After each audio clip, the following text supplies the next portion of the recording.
I'm a black man trying not to get caught. I'm just trying to solve the puzzle like a jigsaw. You know it's a big world, so easy to get lost. I'm just trying to solve the puzzle like a jigsaw. Something's going wrong. Someone's on the phone. 3:00 in the morning. Yeah. Talking about how she can make it right. Yeah. Hey. What's going on, y'all? And welcome to another episode of The Jigsaw. This is the podcast where we talk about how we navigate the craziest puzzle piece of life, and that is the jigsaw of life. You know how we do it here. We talk about the perils, the praises, the productivity, and the pomp and circumstance of being a real life Black millennial in America. How y'all doing? We could not have an episode titled Love and Happiness without singing Love and Happiness. And why are we doing this? Because we are talking about the state and the current trajectory of R&B as it is today. We're going to have a lot of fun. I have one of my favorite guests. He's a recurring guest. He's let's just call him definitely a squatter in the living room. He's been on here a few times and we love to have him. My brother Bryan is with us. We're going to talk about, R&B. Like I said before, we're just going to have some really great conversation. He sticks around for a while, so I'm excited about that. And we're going to talk about a few other things today. This has been a pretty mild week. Tried to keep it light and positive because we've been talking about some heavy stuff. And I think it was time for us to just have a good time and just really just have some fun and conversation. So let's get ready to do that. I'm going to be done with this introduction. Let's dive right into the show. Let's get into the Bliss Up Report.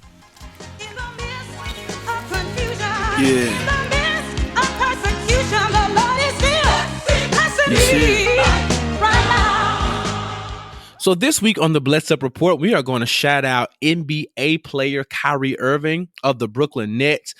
He has been really in his philanthropic bag a lot of this year, but most recently he has created a $1.5 million fund for the WNBA players, who have opted out of playing in the 2020 season. Why is this so important? Well, it's important for a number of reasons, because I think that people should have the option, particularly to do what's best for their families, especially when they make the kind of money that celebrities make. But in that same vein and in that same point, we also understand that the WNBA is grossly underpaid in comparison to their counterparts and contemporaries in the NBA.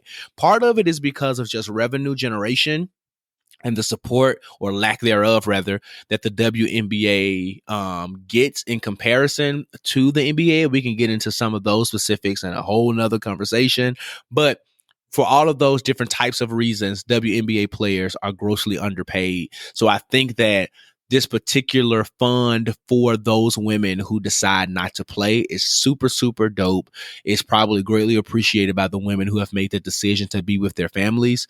And shout out to Kyrie Irving for being thoughtful enough to do that. I do know that was, God rest his soul, one of Kobe's initiatives, upcoming initiatives, was to really push for more equality among men and women in basketball. So shout out to Kyrie Irving, kind of stepping up and doing his part. Bless up to you, brother. Let's get into the Billboard. This week in pop culture or current events, we're going to keep it real positive, y'all. Like I told y'all in the intro, we keeping it light, we keeping it fun. So this week, the Emmys are Black. That is right. The Emmys announced their nominations earlier this week, and over 34% of the nominees are Black actors or have representation of Black shows. And some of those include my girl Issa Rae, Yvonne Orji, Anthony Anderson, Tracy Ellis Ross, Billy Porter, Maya Rudolph, and Don Cheadle. I mean, there's so many people that are nominated. Octavia Spencer. I mean, so many people. Felicia Rashad. If I keep naming them, I'll miss somebody. But it's just amazing to see all of the amazing, beautiful Black men and women who did their thing in television this year. Some of the shows, two of them specifically that I want to highlight is Insecure, which is one of my all-time favorite shows. And I think it's going to go down in history as one of the greatest shows of all time, and a Black lady sketch show. It is historical. It is unprecedented for what they did, for the type of cast that they had. An all-Black woman sketch show. And it's actually pretty fun. Like, I'm not a huge fan of sketch shows like SNL and stuff, but the Black lady sketch show is pretty funny. So shout out to all of them. Shout out to Issa Rae with her famous quote at the Emmys. I think it was the Emmys, the award show. She said that, but she said she's rooting for everyone Black. So shout, and that's exactly what we're doing. We want to see you take home all of y'all take home those trophies. Some of y'all are competing against each other, and that's okay. That happens. But I want to see everybody Black win. And just beyond that, I'm loving this level of representation. So shout out to all of y'all for doing y'all thing in entertainment. Now, NBA player, Clippers player specifically, Lou Williams, was released from the Orlando NBA bubble because his grandfather passed away. So he came to Atlanta to attend the funeral and to be, with family. He got the permission to be able to do that. But while he was here, he went to Atlanta's famous Magic City strip club, and he got caught being there. Now, he's a grown man. He's able to go to the strip club as, he desires. But if anybody knows anything about strip clubs, is that it's not like a place where you can technically social distance. So that was a thing. And, good old social media revealed where he was. And and the friend who put him on the IG story tried to say it was an old picture. But what ended up happening is that in the picture, first of all, he had on a mask. So come on, we were not wearing masks in days of old. And the mask that he had on specifically was one that the NBA players gave them while they were in the bubble. So he could not get around it. He said he went to get, Magic City's hot wings. Now, good wings. That's why he went. But because of that, he does have to pay a fine. I think it's a little over $100,000. I'm not 100% sure, but he does have to pay that fine. He has to be quarantined for 10 days before he can get back and start back practicing and playing with the players. So Lou Williams, I get it, brother, that the Magic City wings may have been some of the best wings that you've ever had in Atlanta, but Atlanta is known for their wings, their lemon pepper wet, as they like to say, as the natives like to say. And man, you could have just went on to American Deli or just got you some good old Uber Eats or Postmates or whatever. It was not worth it. It was not worth you paying this fine. Like literally, whatever money you threw out and whatever you paid for those wings are not worth this fine and this 10-day quarantine. So hope that he did not test positive, and best of luck to him and the season that's about to start.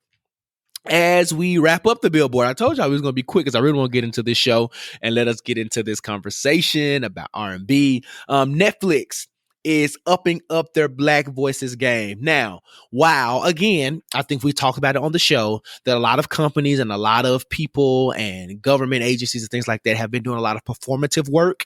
And by that, it means it's like doing murals and, making statements and kneeling with kente cloth and all that different kind of stuff. While all of that is cute and in some ways appreciative, it is not the level of action that we have been asking for. We're asking for policy changes.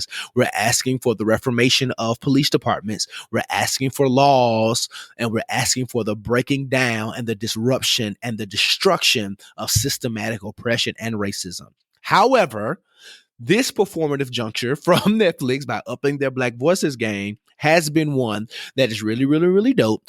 Netflix announced today that they are giving us seven new additions. They're not new shows, but 7 additions from hit Black shows from the 90s and the 2000s under their Strong Black Lead category. They're going to premiere starting in August all the way through October. So Moesha will be coming August 1st. The Game, seasons 1 through 3 will be August 15th premiere. Sister is coming September 1st. Girlfriend, September 11th.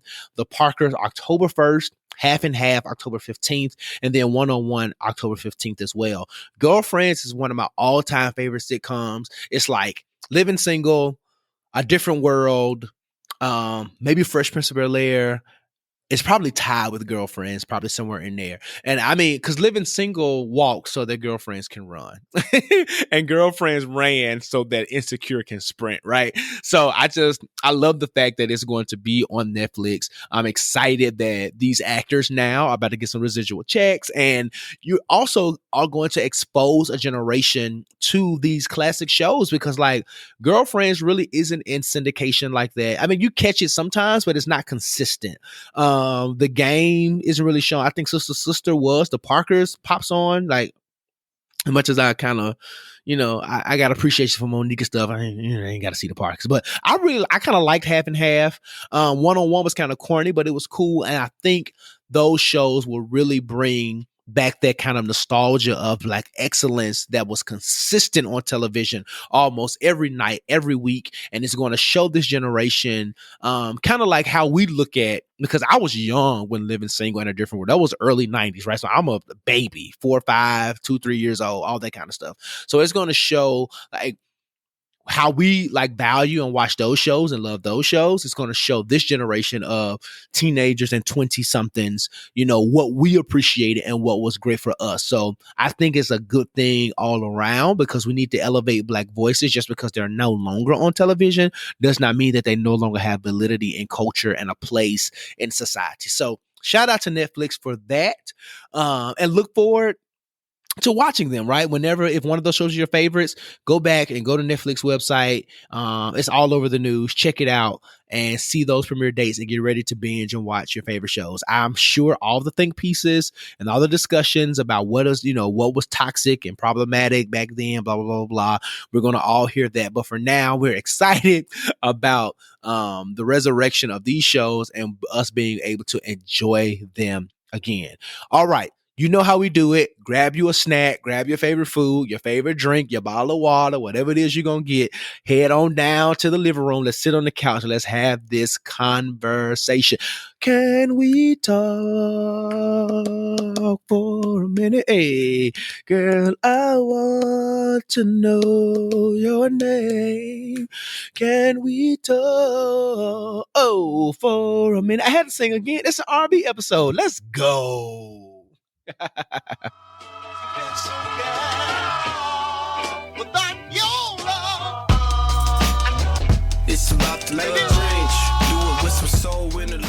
What's going on, y'all? And welcome to another episode, or another segment rather, of The Living Room. I have a guest that is back. I was going to sing something, but I absolutely decided against it. And just because of the theme of today's conversation. But no, we have a recurring guest, and he's back inside the living room on the couch. My brother is here, Bryan Haire. What's going on, man? Hey, man, glad to be here. I was gonna try to sing something too after you said you weren't gonna sing something, but I don't think I got it tonight. So, do you want to introduce yourself again? I feel like they know you now. Yeah, I'm the black one. I'm black. My mama black. Everybody black. Yeah, I'm here. I'm back. Glad to be here again.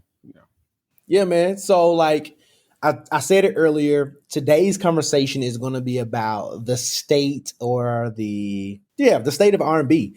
And it really stemmed from a group chat that we are in together, and us and some of our other closest friends and our wives. And I think you actually posed the question. Yeah, I did pose the question. I think, what was it about? I don't know where it came from, but I posed the question.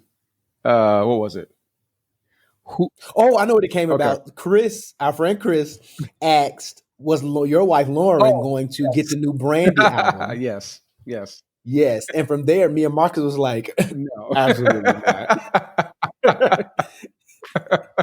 Absolutely not. And we kind of had this back and forth about Brandy and like her vocal ability versus her like catalog, song relatability and all that different kind of stuff. And it kind of launched into like, who's your favorite male, female, man or woman, to be PC, R&B singer or vocalist. Right. And, it really made me think about where music is today, R&B wise. And like, we don't have a lot of it. Like, we got some players who are out there giving us great stuff. Right. Like Breezy is still out. You had Ella Mai last summer who killed the summer, but now she just kind of... She disappeared. She disappeared. You got Summer Walker, who I appreciate, but I wouldn't put her in the category of nobody's GOAT right Nah, now. not at all.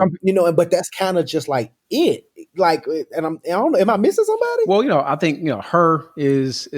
Oh yeah, her, Khaled. Like, okay, yeah, I be forgetting. Yeah. Okay. yeah. But there's like a newer generation, I think, that I think is trying to creep up on the scene. So R&B is interesting. And for me, I think the other interesting part too was that I sometimes have a problem separating R&B from neo soul. Yes. So I don't always think about like PJ Morton. Right. And when I think about R&B, I just put him in that Music Soul Child, Jill Scott kind of category. Right. But it's like a subgenre of R&B. Right, you know what I'm saying? Like that's where they thrive and will get their Grammys and awards. So let's just start here.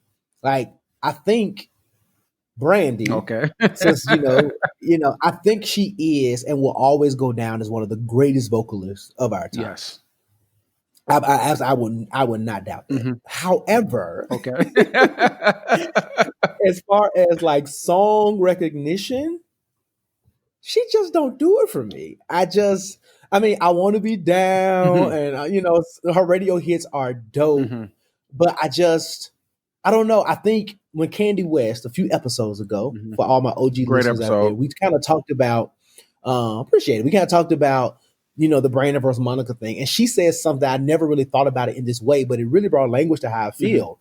Brandy is the one who gives language and excitement to the creative and the musician because of her vocal You're absolutely ability. Right. And all of the, you can just listen and vibe out. And like from that perspective, I can listen to Brandy riff and run all day and just, her technicality. Yes. But Monica is your around the way girl. Yeah, she's relatable. She's more of a people person. Like she don't be on these weird, vibes like Brandy be something. If y'all know if y'all follow Brandy on IG, but she's a little weird. I don't follow her. I do. And I did because she used to post a lot of singing videos. Okay. So you would hear like these kind of raw, just kind of things. And that's the kind of stuff I like from Brandy. Like if you singing somebody else's music, I listen to you. Yes. But Monica, although maybe not better in technical singing, can still sing. She can sing. But she's more of your like, you can go to pretty much any church and find a Monica. Yes. Churches with good singers. Like she ain't just anywhere, but she's a good singer. But like her songs, she got classics. Yeah, she got hits. What I'm saying? She got hits, and I think from that standpoint, radio play. Like even today, Monica, I think her most recent single about contentment. All I want is good sex and commitment, whatever. Like that was when I do listen to the radio, the R&B stations. That joint was in constant rotation. Right. Brandy ain't got nothing on constant rotation. Nah, not right now. Since her little thing with Chris Brown back in 2012. I'm gonna up. You can put it down. Yeah. And I think, and to be honest, I think that was more of a radio hit because of Breezy than it really was. Because Breezy owns radio, but we'll talk about that. Probably sure. Yeah, we can talk about that. But I think, what I'm saying? I think, again, not to discredit her as an artist, but there's just no excitement about this 7 album. Maybe you think something different. Well, okay, let me put this in context. My wife is probably one of Brandy's biggest fans. Like we literally we live in Atlanta. We went to New Jersey for a Brandy concert because Brandy didn't seem like she traveled a lot in Atlanta for some reason. So we literally went to New Jersey for a Brandy concert. My wife loves Brandy. She has all her albums. So I, have built up an affinity for Brandy as well. Yeah. And more so, like you said, as far as I like her catalog, but she's like your favorite singer's singer. Like your favorite singer's favorite singer. That's who Brandy is. Like you said, like Candy West said, as far as like if you are a musician or a singer and singing, like you listen to Brandy, you like, dang, that girl sings. And you want to hear her singing like covers, or you want to just hear her sing a cappella, and she's a beast. But I can also agree to the fact of like on catalog, I can see why people be like, because it may be an acquired taste. But I will say she's one of the best singers. And I also will call her, and don't throw me out for this one. She's the godmother of modern gospel singers today. She's the godmother of modern gospel singers. Go to Brandy Brandy. is? Go to a church and you hear Brandy. Okay. I'm gonna have to rest on that. I'm gonna have to let that sit in my spirit for a while. All y'all listening, go ahead and listen. Go listen to Brandy. Go to your local church, and you're gonna hear that soulful, not the Jackie Clark soulful, but like the Wait a minute. First of all, there will be no Clark sisters slander of any kind, and especially not that what you call Jackie? of Jackie Clark Chisholm. What you call Jackie? She's the what? She is the Sade of gospel music. And I stand and I stand behind it. There is no Clark sound without Jackie Clark. Now, we ain't talking about gospel today, but you got me riled up, man of God. You know I love me some Jackie.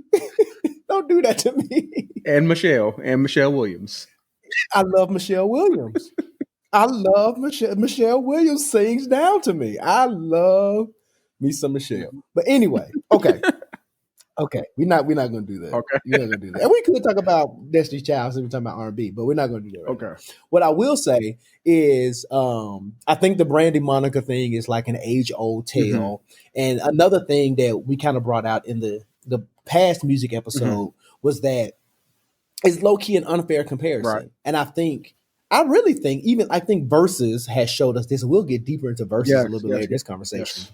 But I think Verzuz has showed us that a lot of times, we compare people who are contemporaries in time less than contemporaries in style and really like what they bring to the table. Right. Because Brandy and Monica, while they did The Boy Is Mine, and even that second song they did like in 2010, It All Belongs to Me. That's what it was. Like you can just hear the different nuances of their voices and their style. And while it worked, but like it is unfair to really pit them side by side because they're such different artists. Right. Because they were in the same like R&B like area category, but like you said, they had completely different personalities, different tones. Like, it was just they're like a different artist, and it didn't make any sense to pit them against one another.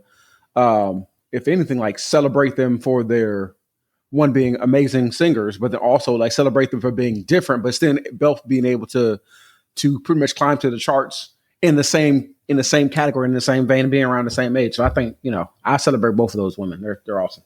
Yeah, like to me, that would be almost like comparing Destiny's Child to TLC. Right. Like while they were both quote unquote R&B / pop, like TLC had a whole rapper. You know what I'm saying? And then like TLC, and let's just take it here. I might get crucified for this one. Had not one solid vocalist. And that's not because and that T-Boz couldn't sing. Chili ain't no strong vocalist. No. We don't know really what Left Eye sounded like singing. And you can argue, whether you like Beyonce's voice or not, but Beyonce is an established vocal. She is not the best vocalist, but girl can sing. Kelly can sing, and Michelle can sing. All right.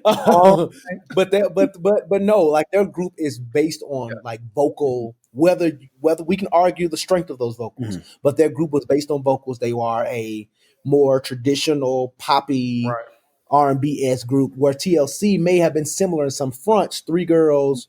All this other kind of stuff. They were totally different. So it's just an unfair comparison. I think we do that a lot with I think we do that a lot. And and I think we had a conversation when we were talking about it on like, I think one time about rap, but I don't want to do that here. But basically saying like, you can say like, I talked about Drake and Kendrick, right? So we talked about how they're both amazing artists.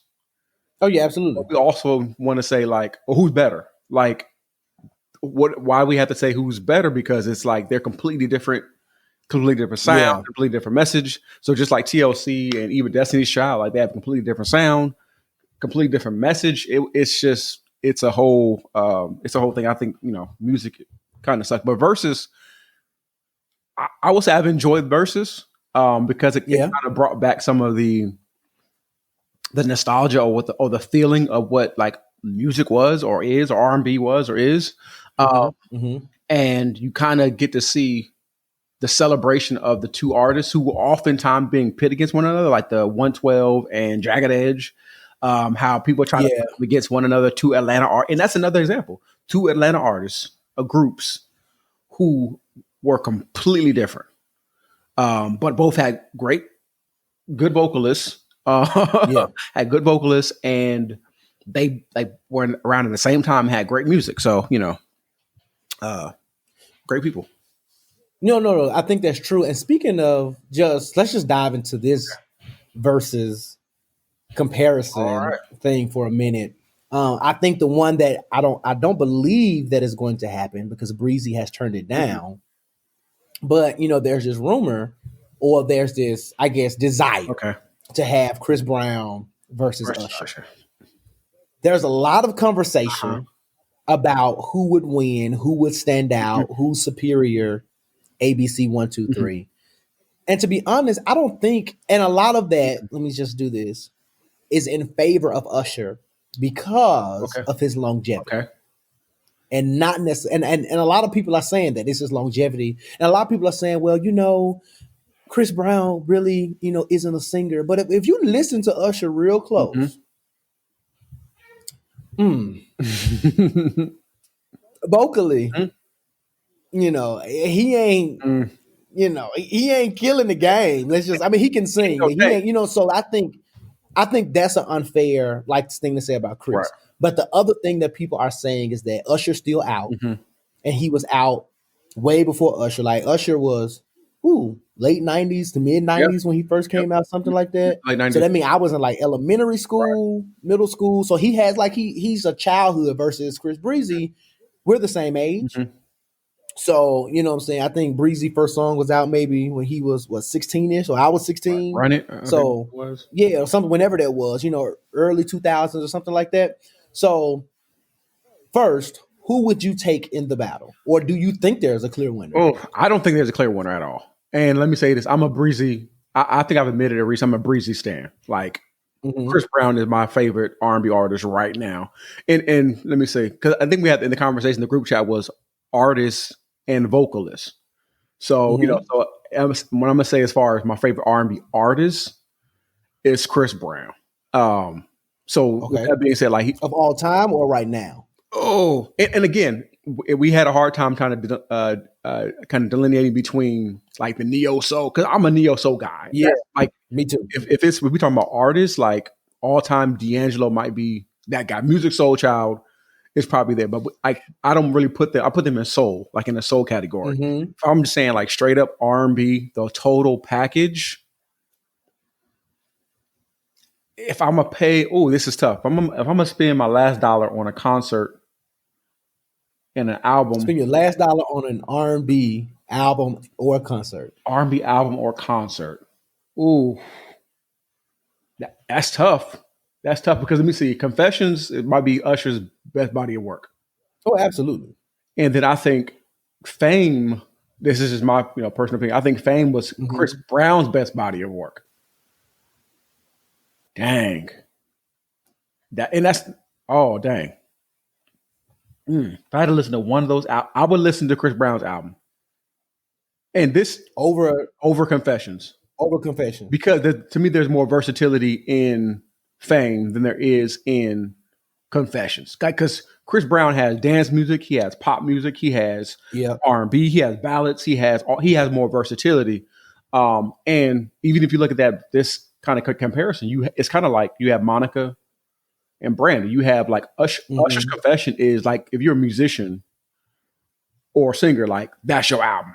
You know what I'm saying? Yeah. Where if you are a dancer, you like to have fun, Fame might be your album. So it's my Lauren's probably gonna kill me, but I'm gonna say it. Fame, Chris Brown's Fame might be one of my favorite R&B albums.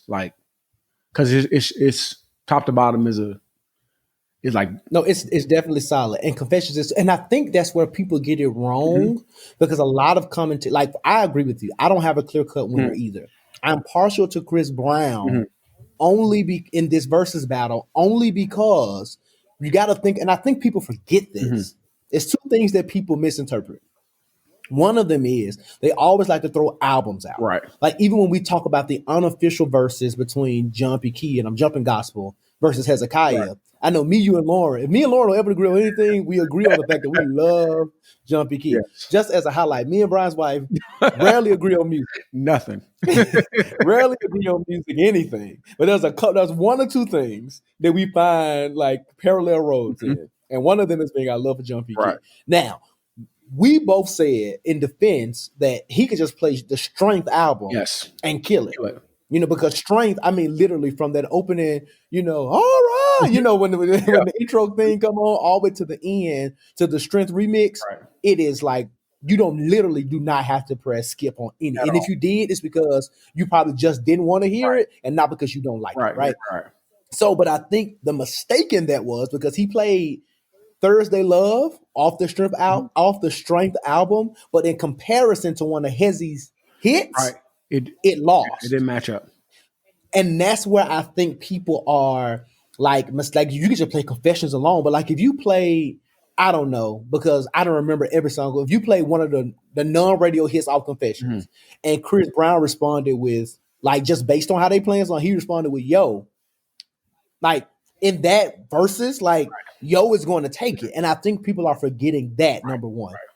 Because it's about hits. It's about relatability. It's about those type of things. The second piece of that is that I think people are forgetting that while Usher has been in the game longer, Chris Brown has been a little bit more consistent. Yes. Because these last maybe 5 or 6, maybe even longer than that years, Usher ain't put out really nothing. Like Good Kisser, a couple of other joints were just like, I mean, yeah, like it wasn't bad, but it definitely wasn't like, because Chris Brown and then that thing he did with, what's that album, that EP he did with the famous producer guy? What is his name? Not Jermaine Dupri. Oh gosh, what is it? No, it's like one of the DJ Mustard type of. What is his name? What is his name? What is that man's name? I know his Jesus name. Christ! If you didn't ask me, I would know it. I know. Let me wait a minute. Let me do some recon and Google. He's from Atlanta. What's the dude's name? He is from Zaytoven. There he is. Trash. That whole thing was garbage. Trash. The whole thing was trash. Now, this new song or more recent song he has with LMA is a dope song. You know what I'm saying? But like beyond that, Usher ain't really gave us nothing recent. Right. Like Chris just released the album last year. They got at least 4 or 5 just radio bangers on. Right. First of all, it's 50,000 songs long. Yes. But I don't need that. I don't need that either. But he still got about 4 or 5 bangers. Like, so if we just went from the last 5 years, Chris could pull maybe 10 just from the last 5 years that would completely wipe out. Because you talk about longevity, but you got to think about it. How many albums does Usher, like, he has longevity, but how many albums? Because he also came up in a time where artists weren't releasing stuff every year. They would give you an album, tour that joint. You might have heard from them for another 3 years or so. Right. And I would say, and Usher also came up in a time where he was the only Usher. He was the only person doing what he was doing. He was the only person that was singing and dancing. Like before that, who was that person? You know what I'm saying? Like, so Usher came at a time where there was nobody else doing what he was doing. He also found a couple people who, as far as producers, who like he worked with some amazing producers. Like let's not even consider that too. Like as far as he came in with Diddy, then he went to Babyface and Dupree and Rico Love, and so he's had like some great assistance, and that's nothing to discredit Usher. Because he's an amazing artist, and I remember at one point Usher was like doing concerts on TV, but there was really no one that can even compete with Usher. And I kind of feel like right now Chris Brown is in a place where there's nobody that can compete with Chris Brown. Like the dude absolutely, he'll drop like a 50 track album, and then like say, "Oh, I'm gonna drop a 50 track album." And mind you, like none of the songs are bad. But like they get repetitive. Because Chris only talks about a few things. And that's why I'm saying mainly one thing. Mainly one, which is why I'm like, Chris, don't give us a 50 track album. Like, I don't want to hear that. Like, give me a good solid 10 to 12 tracks. I know that 10 to 12 tracks is gonna be no skips. Yeah, and even like so, yeah, I'm a Chris Brown guy. I do love Usher. Usher has an amazing catalog. If I were to spend my last dollar on a concert or an album, I'm probably going to spend my last dollar on Fame and see Chris Brown in concert because I feel I love Chris Brown. So I just looked up both of them, and Usher has 9 albums to Chris's 10. Okay. And again, to that point, we talk about longevity, but I don't. To my earlier point, I don't think we actually realize like the amount of work Chris has put out since his, the Yo single, his initial album. And again, like we can go back and forth about who would win. And here's the third piece about Verzuz. It's all about the timing. Right. It's all about what you select, who goes first. Because I think that gives you a real disadvantage. Because you could come out like, we were kind of talking about this with the Rick Ross 2 Chainz joint. Because one of our friends was like, if Rick Ross played Hustlin', it's over. I was like, Hustlin' is a good song. But for me, it's not a shut it down because he played Hustlin'. For me personally as a fan, if 2 Chainz play It's a Vibe, that wins for me. Like, because It's a Vibe is just over every day. Like, no, It's a Vibe like makes me want to vibe out. Like, it's just, you know what I'm saying? So I think it really just depends on what they pit against each other. And I think also, like, as much as people want to say it's disrespectful, it is really a fair comparison. Because if you take Usher or Chris Brown, who else is going to compete against either one? Nobody. Like, nobody. Like, that's what I'm saying. Like, during Usher's time, like, there was nobody that was touching Usher. And right now, like, who is the other R&B artist that's in Chris's category that can even touch anything that Chris Brown can do? Well, let Jacquees tell you. I'm about to bring up Jacquees. But there's nobody. And think about this. Chris Brown, he raps. He produces his own music. You know what I'm saying? Like, he does, Chris, as an artist, Chris Brown is my favorite R&B artist. Yes, I agree. And on top of that too, I think Chris Brown, he respects history. He respects R&B. If you even listen to like his samples, he samples a lot of the hits of the 90s and pays homage to all these people who, what is it, Undecided, like the Shanice, not a remix, but the sample, like, that's dope. Or you looked about She Ain't You. You went back and pulled an old SWV / Michael Jackson song. Michael Jackson, yeah. And it's a smash, you know what I'm saying? So it's good. Good song. So it's like, I think that's what another, like Chris Brown, like he'll pull back on culture and do some great stuff. And he's not the best, he's not a vocalist, but you know, he does his thing. And see, here's the other piece. They have 3 songs together. They got New Flame, which I think Usher actually made New Flame. What they like, his verse is actually a really good one. The Back to Sleep remix, I want to say the remix is better than the original to me. That's true. I would agree. And then Party has Usher on it too. Okay.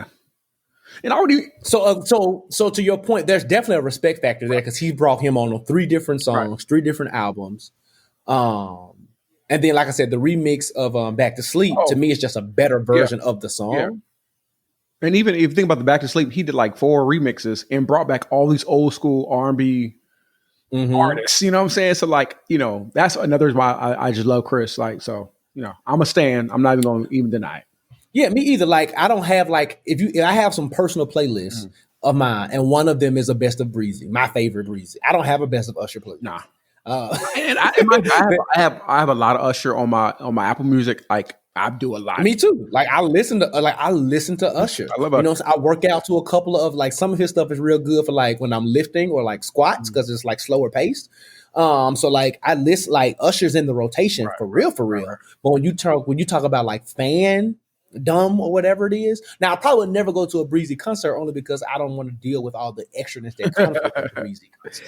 Like, I don't care to have these 16-year-old girls screaming in my face. It's a lot. It's a lot. You know what I'm saying? And all that different kind of stuff. But at the same time, I might just because I enjoy Breezy. Listen, you know what I'm saying? Listen, go to a Breezy concert. You know, I probably like at the end of the day, if the opportunity came, I probably definitely would. But to that point, I don't think that it's clear cut. I don't think that you can just definitively say that Usher is going to be the one. Like, Usher has I think it would literally, if anything, I think it would almost be like a draw if they played the right songs against each other. And that's the thing. And that's if sometimes we can't, like, some things aren't clear cut. Like if somebody argues and says, "I believe Usher can beat Chris Brown in the verses," Oh, I've seen the arguments, like full-fledged arguments. and I can. If you say, "I think Usher will win," I can't be like, "How dare you say that?" If Chris Brown can win, I can't be like, "Oh, how dare you say that?" Because to me they're so different. One thing I will say about Usher though, Usher has some like timeless songs, or like some songs maybe that I feel, because I feel like I'm 35. I feel like I grew up with Usher, not with him, but like on his music. So some of the Usher songs are kind of like, I remember where I was when I first heard My Way, or you remind me, or what's the one? What Make Me Want to Leave? The one I'm with, which Summer Walker kind of brought back to us, right? Exactly. So, and he's on it. So it's like Usher to me is more of like a vibe, or of like nostalgia, or like a feeling. Whereas Chris Brown to me is like, he's current, he's fresh. He's like, I was older when I started listening to Chris Brown. I was a teenager, early 20s. I was listening to Chris Brown, but like, if I'm gonna have to choose, I'm probably gonna still choose Chris Brown. Like, no disrespect to Usher. I mean, and me too. I mean, because even though, like you said, Usher has more nostalgia, and I haven't listened to Yo in a long time. But if you played it, I'm like, yeah, I'm dancing. I'm dancing. I'm singing. Like, I'm immediately going there. I'm going back to, what was it, 04, 05, whenever it came out. And because like 04, 05, I was 9th, 10th grade, depending on what year I'm thinking about. You know what I'm saying? So I do imagine meeting or talking to my high school sweetheart, God bless her wherever she is, you know what I'm saying? And and probably mimicking or singing that song, or being, how we used to cake on the phone, just hold the phone to your ear all night. You know what I'm saying? That kind of, or having the mixtape. Right. Some of these people listening to this right now might be too young to know about the mixtape with you. But I'm still old enough to remember putting a cassette in my boombox and recording the radio and pausing on them commercials. At the beginning of the year. Exactly. Like whatever 100 songs a year, whatever. Yeah.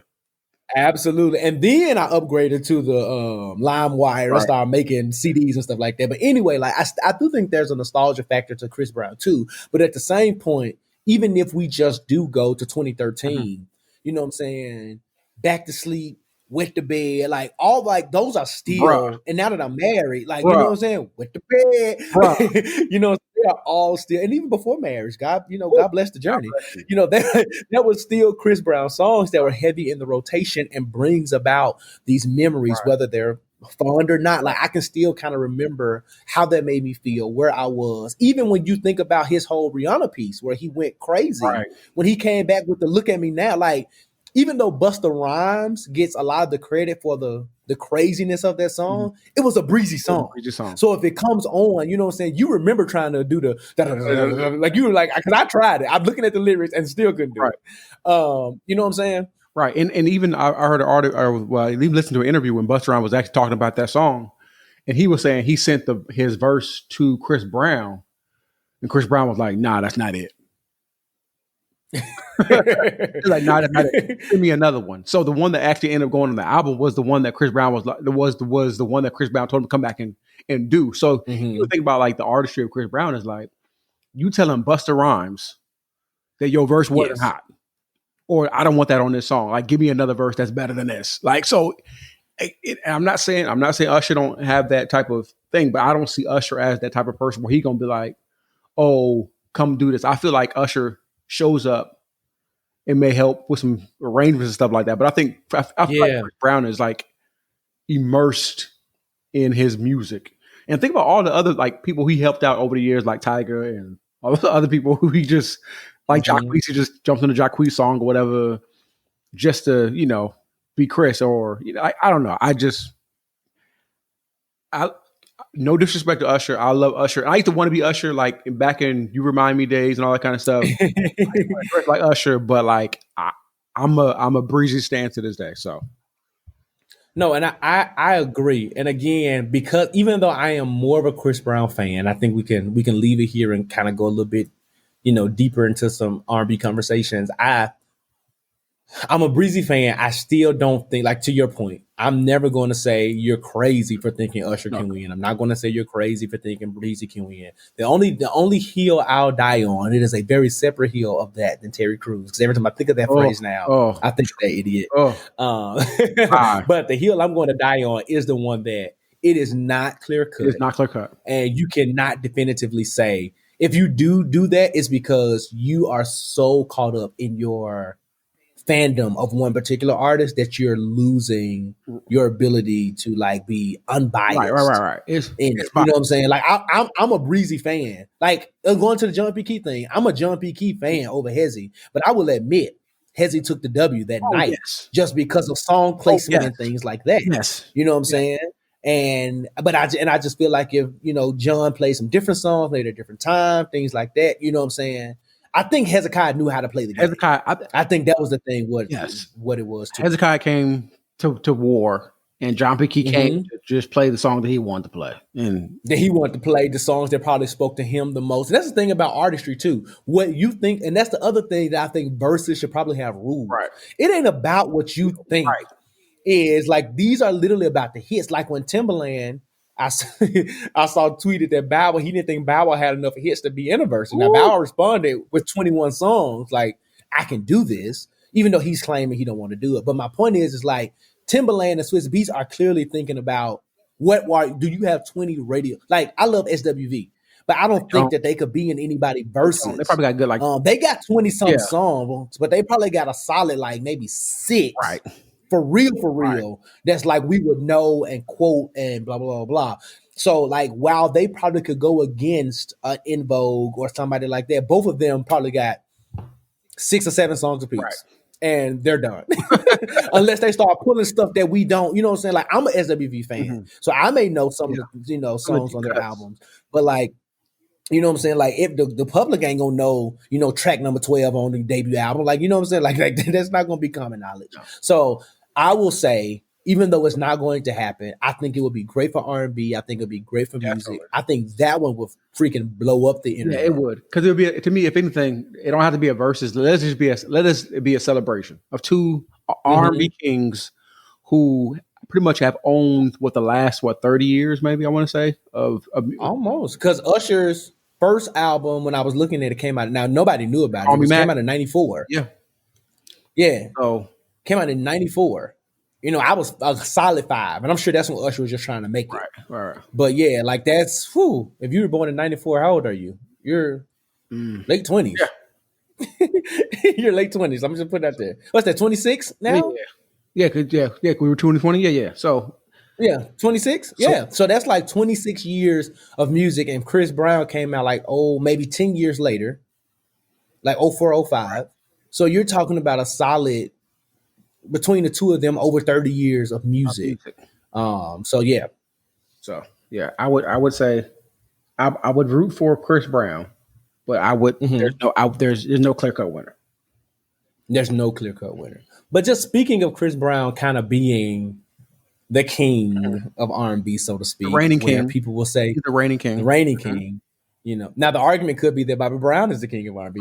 I have arguments about that. Well, Lauren, if you're listening, as you're listening, let me tell you why he could never be. Because he only has that debut album, and that is it. That sophomore project was boo-boo. That is an album. That thing is an album. It is an album. But it's like, that is like, okay, very unpopular opinion. Okay. Speaking of solo albums, since we're talking about, let's just segue into this. Go ahead and do it. Lauryn Hill. Okay. I love Lauryn Hill. Okay.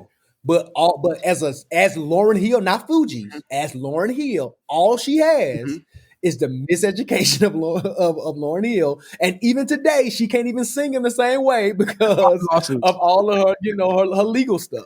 So like, wow, I'll never, and like even D'Angelo, I love D'Angelo, but Brown Sugar and Voodoo is it. Like his last project was cool, but you had to be a D'Angelo fan to appreciate that. Yeah. And as a D'Angelo fan, I had a hard time appreciating it because I couldn't even understand 99% of what he was saying on there. But like, we can talk about some of the greats or what we consider the greats, but that's if we talk about albums, right? I think when we get to like I'm not going to a Bobby Brown concert because I don't want to hear that. Now I'll go to New Edition because I can hear all of them and I can hear his solo because they do their solo stuff. I'm not going to a BBD concert. No. I'm not going to a Ralph Tresvant concert. Like, it has to be New Edition. Like, that's, and I think that's what separates. I know we're kind of all over the place, but I know that's what separates, like, the Beyonce, like, people give Beyonce a hard time, but I can go see Destiny's Child or I can go see Beyonce. Oh yeah, I can go see a Beyonce concert, just Beyonce, and because she got it. Beyonce got it, and she has. And as much as I love Michelle, I'm not going to a Michelle concert. I'm not going to hear her, like, her catalog isn't deep enough, and then it'll be a gospel concert because that's what she did solo wise. Right. But I'm still not going to that because you just had her one or two singles that were kind of cool. And even Kelly, like, I love Kelly, but I'm not going to hear Kelly sing Motivation and her new song Coffee. No. That really didn't take off. I love her new song Coffee. Right. But, like, she got Motivation, maybe one or two others. Right. Like, that's not headline.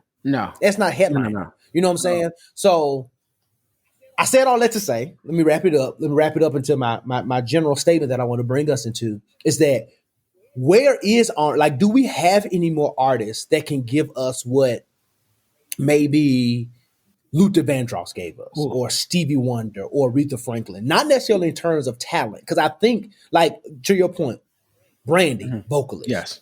Jasmine Sullivan, vocalist.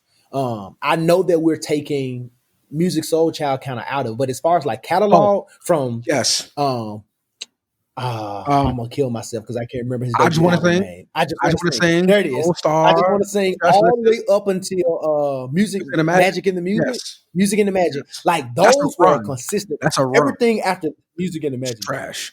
But I will say those, like, 5 or 6, whatever, how many albums there was in there. You know what I'm saying? So do we have any more artists who can give us, like Stevie Wonder catalog, Luther Vandross catalog? Yes. You know what I'm saying? Aretha Franklin, like, beyond, like, I want us to think beyond their talent, because I think our likability or their likability, we can, like, for all intents and purposes, we all know that we like an artist beyond their vocal ability, right? Because as much as Jacquees can't sing, he got his Trip remix is better than LMA's original. Yes, he does what he does. Yeah, he does what he, and I think, and that's my point, though, right? We can appreciate people for what they do and what they, because the truth be told, here's another one. Music Soul Child vocally isn't the best singer. Like, he can sing, but he ain't, like, out singing Luther, like no Luthers or anybody like that. You know what I'm saying? So, but we love music for what he brings and how, Mary J. Blige is another perfect example. Cannot sing, but she's married. She's Mary J. Blige, and her catalog will beast almost anybody. And can't put nobody versus Mary J. Blige. She's Mary J. Blige. You really can't. You really, and even when you think about other artists who have a beast catalog like that, like maybe a Rihanna or Beyonce, again, they're so different that it would not make sense. And again, Mary J. Blige is another, like Usher, who was doing Mary when Mary was doing Mary. When Mary was doing Mary, it was a bunch of girl groups. Right. And you may have had, let me take that back. You had Whitney and you had Mariah, but they were kind of like what Beyonce and Rihanna are to everybody else. But Mary was killing her lane in, like, this hip hop, R&B. She wasn't trying to be pop. She wasn't trying to do that. She was different. She was very different. So, like, I think, so again, nobody was doing what Mary did in Mary's, at the height of her career. And I guess to answer your question, sadly, I don't know if there's any person right now who I can sit there and say, based off of, because there's, like, right now, I feel like her has the potential to be a legend. Oh yeah. Like, everything she's put out has been, to me, she only has to have one actual album, but she's had mixtapes and stuff like that. But, like, seems like everything that she puts out is quality. She can sing. She plays multiple instruments. She writes her music, and she just has, like, a certain level where I think she's a cut above the rest right now. Somebody said she's a more talented Alicia Keys. Like, Alicia Keys that can sing. That don't take much. But I think right now, I think she's the only person I'm like, I can see her being around for another 15 years and still be putting out quality music. But other than her, as in like current state of R&B. I don't see anybody that's like, Yeah, me either. Like I like Summer Walker right now, yeah, but I don't know that in 10 years we're gonna be checking for something like LMA, like killed the summer last right, year. Outside of her single that she got with Usher, that's almost a year or at least about 5 or 6 months old now. Like she hasn't really given us anything else. And again, there was a lot of skepticism about LMA, but again, people like LMA for what she right. did. Like she owned the summer last On the year, summer. and you gotta admit that. You know what I'm saying? Whether you got tired of Booed Up and all other, and then her album was really, it was really almost a nonstop for me. Like it was, I think I skipped maybe one. Yeah, I could have did away with the like the poems or the letters. Oh, definitely the E Yeah, for everything that I've been through. right. Like, no, I don't. I don't need that. Excuse my British accent, y'all. But yeah, like I didn't need that. But as far as like songs, Yeah, she's good. But I guess to me, it's kind of like, what is she going to follow up with? You know what I'm saying? So it's kind of yes. in like usually the sophomore album is where people struggle, and I don't think she had a lot of mixtapes or anything like that. So it's kind of like I don't know, and I hope I'm not like missing anybody or just I'm not trying to discount or discredit anybody, but I can't think of anybody. What about like Khaled?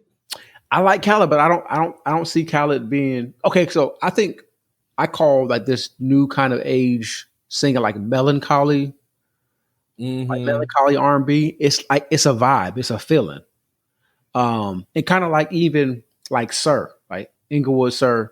Like I like his music. Like it's a great album.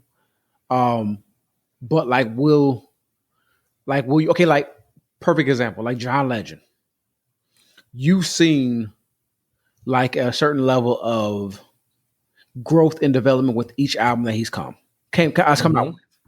Like, can somebody like Khaled, who his first album was great.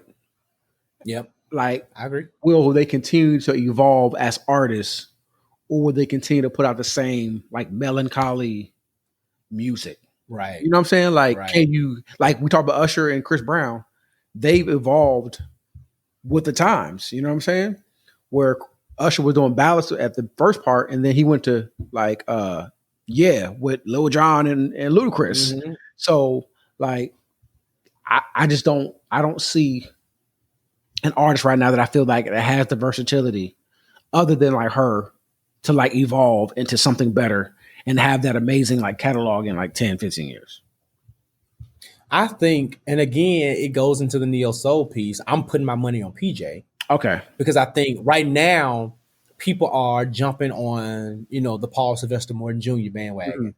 But like and he's been out for a long time. Like, and people don't understand, like PJ and the PJ Morton band when he was at Morehouse, and he's been killing it for a while. Now, my one critique about PJ is that as you go through his catalog, a lot of his albums, he has recycled songs. Yep. I think part of that is because he understood his place in the industry, and that for some people, that was the first time they've ever heard those songs. But once you become a fan, you typically go back and start, researching and looking. But that's one of my only critiques. But still, even the remakes of his old songs are solid. He does a really good job.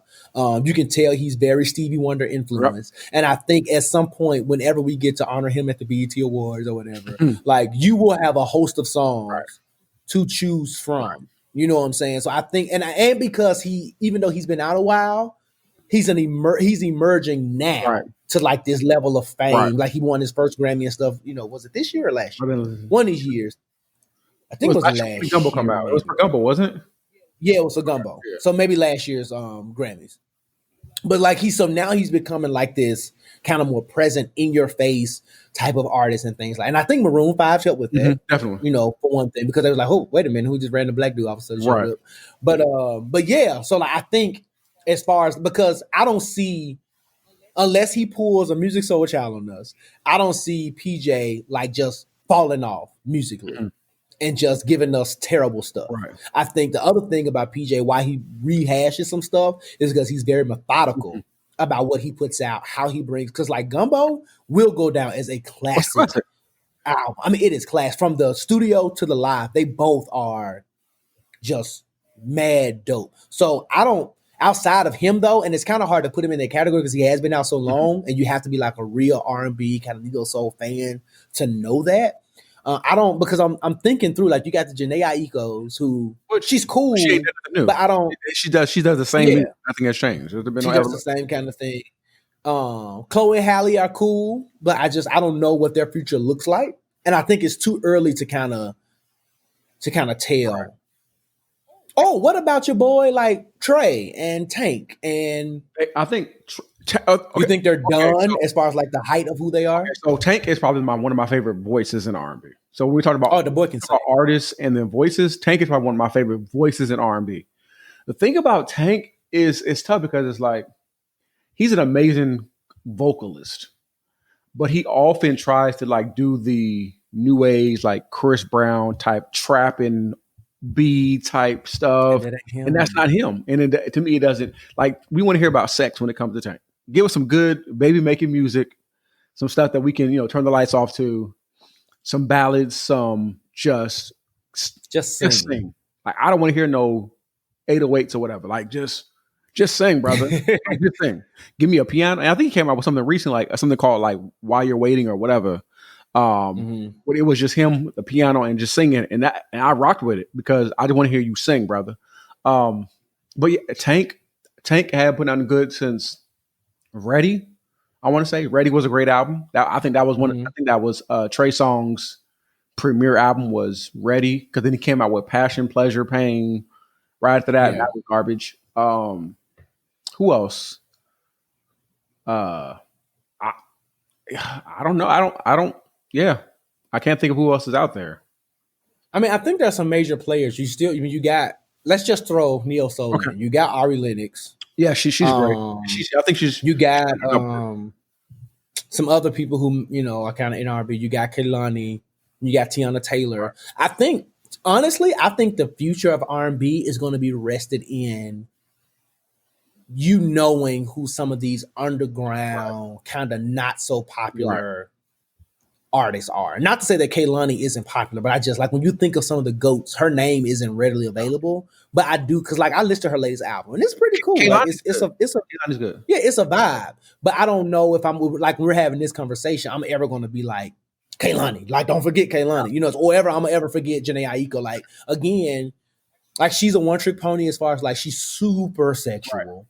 Which is cool. Like I like what she brings, a level of nastiness to songs that I think we all need nasty. Yeah, couples and stuff can enjoy. But like, again, she's not giving me anything. I think Wendy Williams or somebody years ago said that Rihanna is making music for you to party, to have a good time, versus a Fantasia is making music that where she's building a catalog where you can honor her at some point. Right. Okay. And as much as in the moment, you probably wouldn't. It'd probably be the first and last time you ever heard me quote Wendy Williams. But to her point, I do like when it's like, even when she got honored for the MTV VMAs or something like that, like she did most of her own. Like, who finna get up there and sing Umbrella? Right. And like some of the stuff that she's put out, you know what I'm saying? So but to that point, while Fantasia, I enjoy Fantasia, she's not mainstream, but I think if we ever honored her when she was 50, 60 years old, like you got some stuff. Well, first of all, you're gonna have to be a major singer to come and sing a Fantasia song. But you know what I'm saying? I think you got the Fantasias and the J Hoods and all those people of the world who are great singers, but again, their catalogs, they may have 5 or 6 albums, but we're not mentioning those in some of the greats. Right. I think a friend of mine mentioned Kiki Wyatt. Okay. As part of the conversation. Kiki Wyatt, okay. Great singer, but what has she done for R&B? Right. Okay, another one that we think we both like, BJ the Chicago Kid. Oh, yes. He's an amazing singer. Yes. Has a great voice. Yes. He's like one of my favorite voices. But like as far as like albums, like he hasn't really come with anything that's like, oh, this is a classic. Like, good mixtapes and stuff like that, and good songs. I can hear him sing anything. Give me a voice and have him sing anything. I want BJ the Chicago Kid to sing it. But he hasn't given me like a body of work that I'm like, oh, I'm putting this on every day. Like, yes. I don't know. And that's how I feel about, and that's how, I brought up Kiki Wyatt for that exact same point. I could hear her, I could listen to her sing all day. Right. But like outside of her, 1 or 2 duets with Avant? What is it?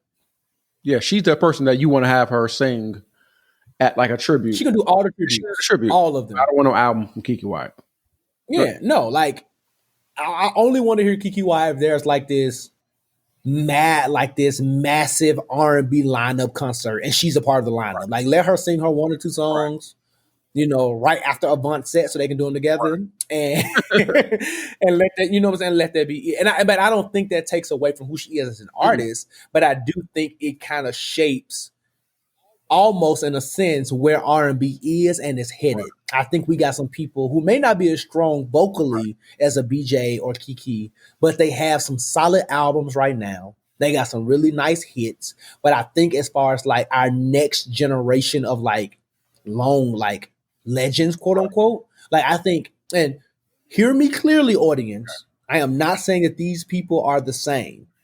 But you had a generation of, you had your Arethas, your Luther, your Teddy Pendergrass, like all these big name people. And Teddy is kind of not even big name with those, but still, I think our generation of that will be, like it or love it, Beyonce, Chris, Usher, Rihanna. She's not really R&B, but some people throw it in that category.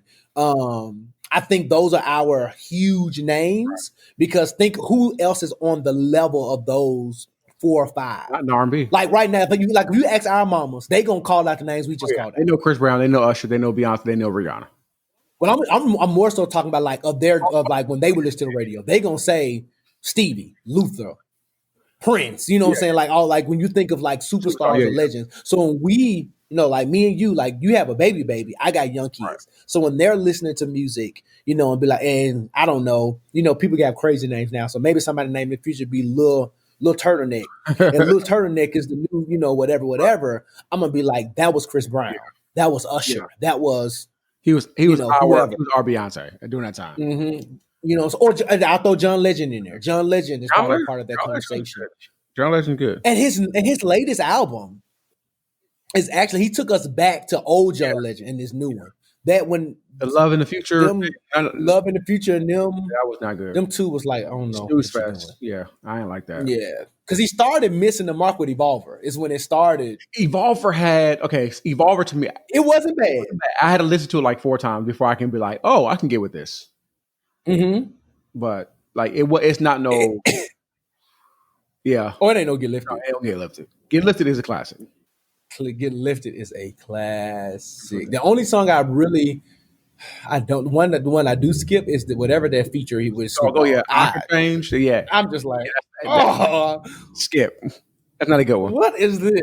What is this? So, all right. So that's like, all right. Let's round this thing out, because we probably can go on and on and on and on and on about R&B and music. So, give me your favorite woman artist of all time, favorite male artist, man of all time. Favorite. Like your top one. If these were the last 2 people that you could ever listen to ever, these would be the 2. Okay, and then we're not okay. So we're putting Music Soul Child and like D'Angelo in like a neo soul category. Yes. Yeah, we're putting them in the category. Okay. But think about it though; these are the only 2 you can listen to. So, like, if you Lauryn Hill, you only get that Miseducation. That's it. I'm from a full catalog, right? Even though I love Chris Brown, if we're putting like Music Soul Child in the R&B category, just R&B, that first 5, maybe 6 album run it's crazy. So I'm going as far as male R&B artists. I'm going Music Soul Child. Female, I'm gonna give a shout out because I love her. I love Jasmine Sullivan. She gave me three albums I enjoyed. But as far as the woman R&B, who would that be? I'm gonna go Erykah Badu. I think Erykah Badu has given us some classics. She has longevity.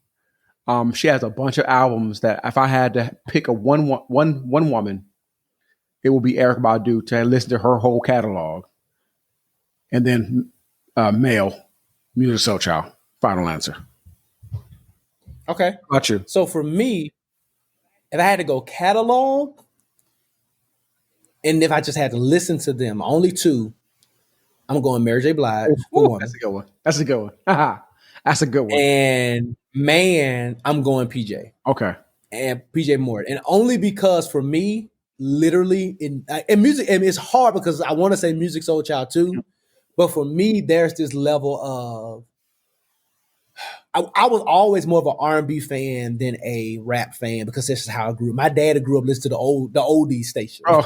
Like we didn't listen to none of that other stuff. You know what I'm saying? So some stuff I found out I had to listen to radio on my own. So I grew up loving R&B and then of course gospel because mama wasn't listening to nothing but gospel too. Right. But PJ Morton was more of that artist when I started really developing my own taste. Right. Like for real, and I was in college, but like if we're all honest, middle school, high school, now there are some like real music heads, and I've always loved music. When I'm talking about, I was building my playlist, and I was doing like defining what music is for Josh. It was the discovery of PJ Morton for me that was like, oh, this dude is, you know what I'm saying, was just amazing. So, and he has, even though my critique still stands, there is literally not one album that I would not play. Right. From PJ. So I would probably go those two, with music being a close second, but those will be my final two. I guess this is the last question. What do you think about, like, where are the groups? Are we ever coming back to a day of boy bands and girl groups? Sadly, no. I don't think we'll ever come back to groups. I think that you got to think about as far as headache. It doesn't make sense to have to share all that money. Right. You know what I'm saying? And then have to deal with all the personalities. Unless you had somebody like Chris Brown get with somebody else and create like a super group. Like that would be dope. Yeah. But we see how that does with the Tank Genuine Tyrese thing, right? GT, like that didn't work well at all. But they made great music. But I would say great. They made good music. I don't see that ever happening. I don't see women groups ever coming back. I think that time period is pretty much over. I don't see like Harmony coming back. Harmony's not even a thing. Like Boys and Men, you would never see another Boys. No. You never see a group who's like being a vocal group or a group full of vocalists is going to be like popular. It's just not. Like if you can't dance, like no one wants to listen to you. You know what I'm saying? Like, so I don't see that happening. No, I agree. I think the only way we'll see this is if we start doing reunions. Like if Destiny Child ever came, did something and gave us one more album. And please, you know what I'm saying? Because I don't. Yeah, please do it if you're listening, Michelle. If you're listening, we need. But no, because I don't see Destiny Child coming back and just doing like what Escape did, just a bunch of old stuff. Like it would be dope. They got enough to do that.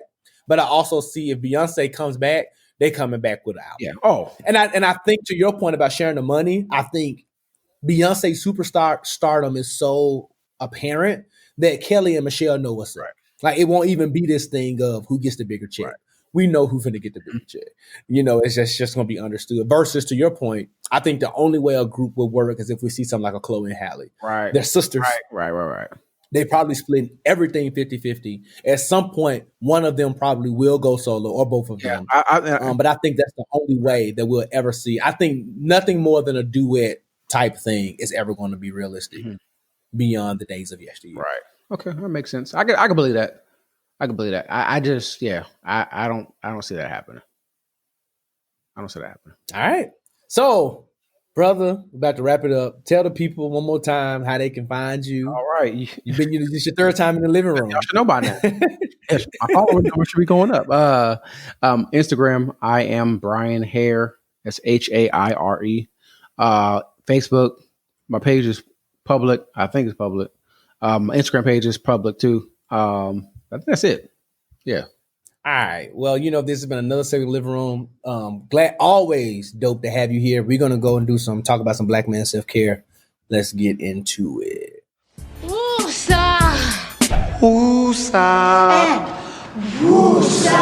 going on, y'all? And let's get into another segment of I Am My Brother's Keeper. Bryan, tell the people what you got planned for self-care, man. Self-care. I am actually planning on getting a hotel. Come on. And just spending some time with my wife. I'm going to drop my child off at my mom's house. and I'm going to spend some time with my wife. And as far as those that are married, if you take care of your wife will take care of you, if you get what I'm saying. Hallelujah to Jesus. So I'm trying to take care of myself by taking care of her. That's what's up. For me this week, man, I don't know. I probably said this before. But I'm going to just kind of, I don't know. I think I'm just going to go with the flow. I think that's going to be my self-care this week. Okay. I'm not going to lie and say I'm not going to do anything, but I do think I won't, like, because I don't have any plans. Right. That's which good. is kind of normal during this whole Rona thing. But I'm not going to intentionally make, outside of like my Saturday morning workout, I'm not going to try to make any plans. I'm just going to do, what comes up. Boys want to play, we'll play if I feel like it. Ashley want to sit down and have a conversation, we'll sit down and have a conversation. I don't, you know what I'm saying? I think I'm going to just be. Right. And I'm going to allow myself to exist. Not in a way where I'm like out of touch or out of tune with the world, but just in a way where I'm not playing. I'm able to just kind of free flow. And I'll worry about schedules again Monday. Right. Because we're doing this whole virtual school thing. Pray for us. I'm praying for you. Please do. So I think that's what I'm going to, I know that's what I'm going to do. I'm just going to exist. But yeah, man, like I don't have enough time doing that. And I think a lot of us probably can share that testimony where we just don't flow. Definitely. All right, let's get out of here. I'm actually we're gonna stick around and we're gonna rant together. So let's get into it and have a greater conversation. All right. Bro, let me talk. Let me talk.